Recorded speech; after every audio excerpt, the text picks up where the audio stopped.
Ang kapayapaan ng Panginoong Hesukristo ay sumainyong lahat. Magandang araw sa inyong lahat, saan mang sulok ng mundo kayo naroroon sa sandaling ito. Sa araw na ito, ang babasahing mabuting balita ay mula sa Ebanghelyo ng Aklat ng Ecclesiastes, 2 kabanata. Napagpasyahan kong i-enjoy ang aking sarili at nalaman kong wala rin itong silbi. Natuklasan ko na ang pagtawa ay hangal, ang kasiyahan ay walang maidudulot na pakinabang sa iyo. Dahil sa aking pagnanais para sa karunungan, nagpasya akong pasayahin ang aking sarili sa alak at magsaya. Naisip ko na maaaring ito ang pinakamahusay na paraan upang gugulin ng mga tao ang kanilang maikling buhay sa mundo. Nakamit ko ang mga magagandang bagay. Nagtayo ako ng mga bahay at nagtanim ng mga ubasan. Nagtanim ako ng mga halamanan at mga loobang natatamnan ng mga punong namumunga, kasama ang lahat ng uri ng mga punong namumunga. Nagukay ako ng mga tubigan para patubigan sila. Bumili ako ng maraming alipin at may mga aliping ipinanganak sa aking sambahayan. Nagmamay-ari ako ng mas maraming hayop kaysa sa sinumang naninirahan sa Jerusalem. Nag-ipon din ako ng mapilak at ginto mula sa mga kamanghayaman ng hari ng mga lupain na aking pinamumunuan. Ang mga lalaki at babae ay kumakanta para aliwin ako at nasa akin ang lahat ng babae na gusto ng isang lalaki. Oo, ako ay dakila, mas dakila kaysa sino mang naninirahan sa Jerusalem, at ang aking karunungan ay hindi nagkulang sa akin. Anumang gustuhin ko, nakukuha ko. Hindi ko ipinagkait sa aking sarili ang anumang kasiyahan. Ipinagmamalaki ko ang lahat ng aking pinaghirapan, at lahat ng ito ay aking gantimpala. Pagkatapos ay inisip ko ang lahat ng aking nagawa, at kung gaano ako nagsumikap upang magawa ito. At napagtanto ko na wala itong kabuluhan. Parang hinahabol ang kawalan, lahat ay walang kabuluhan. Kung tutuusin, magagawa lang ng isang hari ang ginawa ng mga nakaraang hari. Kaya nagsimula akong mag-isip tungkol sa kung ano ang ibig sabihin ng pagiging matalino o walang ingat o hangal. Oh, alam ko na. Ang karunungan ay mas mabuti kaysa sa kamangmangan. Kung paanong ang liwanag ay mas mabuti kaysa sa kadiliman. Nakikita ng matatalinong tao kung saan sila pupunta, at hindi nakikita ng mga hangal. Pero alam ko rin na pare-parehong kapalaran ang naghihintay sa ating lahat. Naisip ko sa sarili ko, kung ano ang mangyayari sa mga hangal ay mangyayari din sa akin. Kaya ano ang napala ko sa pagiging matalino? Wala, sagot ko. Wala ni isang bagay. Walang nakakaalala sa mga pantas at walang nakakaalala sa mga hangal. Sa mga darating na araw, lahat tayo ay makakalimutan. Lahat tayo ay mamamatay, matalino at mangmang pareho. Kaya ang buhay ay naging walang kabuluhan sa akin, dahil ang lahat ng bagay dito ay walang dinala sa akin kundi problema. Ang lahat ng ito ay naging walang silbi tinutugis ko ang kawalan. Walang anumang bagay na aking pinaghirapan at kinita ang mahalaga sa akin, dahil alam kong kailangan kong ipaubaya ito sa aking tagapagmana.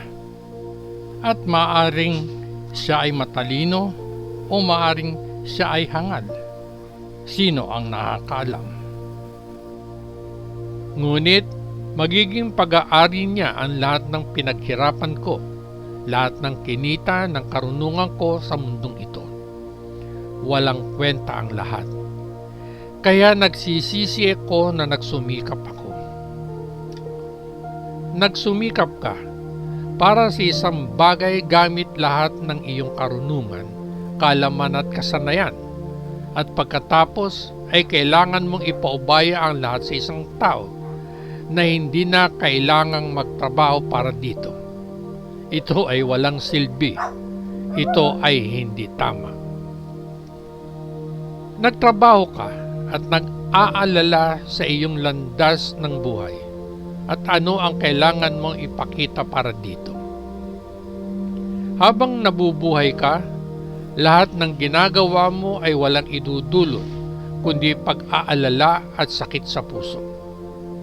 Kahit gabi ay hindi mapapahinga ang iyong isip. Walang kwenta ang lahat. Ang pinakamagandang bagay na magagawa ng isang tao ay kumain at uminom at tamasahin ang kanyang kinita. At gayon paman, napagtanto ko na kahit ito ay galing sa Diyos. Paano ka makakakain o mag-enjoy sa iyong sarili? Ang Diyos ang nagbibigay ng karunungan, kaalaman at kaligayahan sa mga nakalulugod sa Kanya. Ngunit ginagawa Niya ang mga makasalanan na gumawa, kumita at mag-impok upang ang kanilang makukuha ay maibigay sa mga nakalulugod sa Kanya. Walang kwenta ang lahat. Parang hinahabol mo ang kawalan.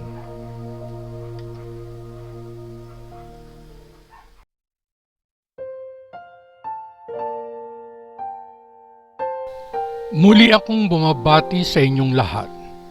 Ang kapayapaan ng Panginoong Hesukristo ay sumainyong lahat. Ganun din, magandang araw sa inyong lahat, saan mang sulok ng mundo kayo naroroon sa sandaling ito. Nais kong ibahagi sa inyo sa araw na ito, mga kabayan, ang aking maikling pagninilay na pinamagatan kong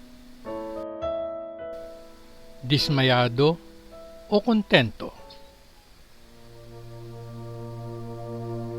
Si Haring Solomon, na masikap na nag-aral at nagsumikap para sa kapaki-pakinabang na mga tunguhin sa lupa, ay natanto na sa kanyang kamatayan, ang kanyang kapalaran ay mapupunta sa mga taong hindi nagtrabaho para dito at maaaring gamitin ito sa maling paraan. Nagdulot ito sa kanya ng sama ng loob dahil sa lahat ng malungkot na araw at walang tulog na gabi na kanyang ipinuhunan.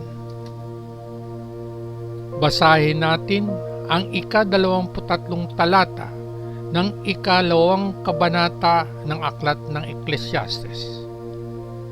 Nasusulat dito: habang nabubuhay ka, lahat ng ginagawa mo ay walang idudulot kundi pag-aalala at sakit sa puso. Kahit gabi ay hindi mapapahinga ang iyong isip. Walang kwenta ang lahat. Hindi siya nag-iisa sa ganitong pakiramdam. Sinabi sa akin ng isang matagumpay na kontraktor, madalas daw niyang tinatanong ang kanyang sarili kung bakit siya nagsusumikap. Samantalang ang kanyang mga anak ay nilulustay lang ang kanyang pera at ginagawang magulo ang kanilang buhay. Alam niyang masasayang lahat ang iiwan niya sa kanila. Bukod dito, may isa pa akong kilala na malungkot na sinabi, "Pare, nagsumikap ako at pinamahalaan ko ang aking pera ng maayos. Samantalang ang aking mga anak ay inip na ako ay mamatay para makuha nila ang lahat ng aking pinaghirapang maipundar." Si Haring Solomon gayunpaman ay hindi nanatili sa ganitong mapanglaw na katayuan. Natagpuan niya ang kahulugan at kasiyahan sa pamamagitan ng pananampalataya sa Diyos.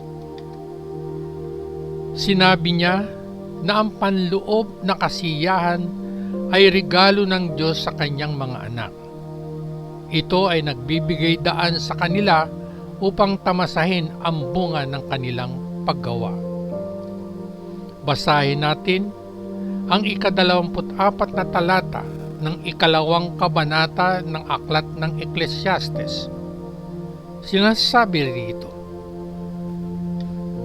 ang pinakamagandang bagay na magagawa ng isang tao ay kumain at uminom at tamasahin ang kanyang kinita. At gayon pa man napagtanto ko na kahit ito ay galing sa Diyos. Pinapalitan ng Diyos ang pagkabigo ng kasiyahan. Kung mas maraming panahon ang ibinibigay natin sa Diyos sa ating buhay, mas magkakaroon tayo ng karunungan at kaalaman at kagalakan. Basahin natin ang 26 na talata ng 2 kabanata ng aklat ng Ecclesiastes. Nasusulat dito, ang Diyos ang nagbibigay ng karunungan, kaalaman at kaligayahan sa mga nakalulugod sa Kanya. Ngunit ginagawa niya ang mga makasalanan na gumawa, kumita at mag-impok upang ang kanilang makukuha ay maibigay sa mga nakalulugod sa Kanya. Walang kwenta ang lahat, parang hinahabol mo ang kawalan. Binuod ito ni Pablo sa ganitong paraan. Ang pagiging makadiyos na may kasiyahan ay malaking kapakinabangan. Basahin natin ang 6 na talata sa 6 na kabanata ng Ebanghelyo ng unang liham ni Apostol Pablo kay Timoteo. Nasusulat dito, bueno, ang relihiyon ay nagpapayaman sa isang tao kung siya ay nasisiyahan sa kung ano ang mayroon siya. O Panginoon, tulungan mo kaming maging kontento sa lahat ng aming tinatangkilik at naway maipakita namin ang aming pagkilala ng utang na loob ng may taus-pusong pasasalamat. Mga kabayan, ang pagpapala ng presensya ng Espiritu sa ating mga puso ay isang patikim ng mas malalaking pagpapala na ating matatamasa sa pakikipag-isa natin kay Kristo. At tayo ay walang hanggan na kaisa ng Diyos Ama sa pamamagitan ng Panginoong Hesukristo. Hindi lang yan, kabayan. Balang araw, magkakaroon tayo ng higit pa. Tayo ay mabubuhay sa mismong presensya ng Diyos. May kagalakan tayong naghihintay sa pagdating ng araw na iyon dahil ang ating kinabukasan ay garantisado na. Ikaw, kabayan, bukod sa mga mensaheng ito mula sa mabuting balita ng Panginoon, may iba pa bang mensahe sa mabuting balita ang nagpapahayag na may iba pa? Kung meron man, malugod kong pakikinggan kung meron pang iba. At bago ako tuluyang magpaalam, kabayan, iiwan ko sa iyo ang talatang ito mula sa aklat ng Ecclesiastes, 2 kabanata, 18 talata. Walang anumang bagay na aking pinaghirapan at kinita ang mahalaga sa akin, dahil alam kong kailangan kong ipaubaya ito sa aking tagapagmana. Ganon din kabayan, iiwan ko sa iyo ang makabuluhang siping ito. Ang kaluguran ay ang pundasyon kung saan ang tunay na kagalakan ay umuunlad. Hanggang sa muli, patnubayan at pagpalain nawa tayong lahat ng dakilang Diyos Ama sa langit. Sa ngalan ng Panginoong Hesukristo na ating manunubos.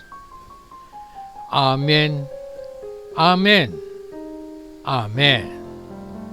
Peace.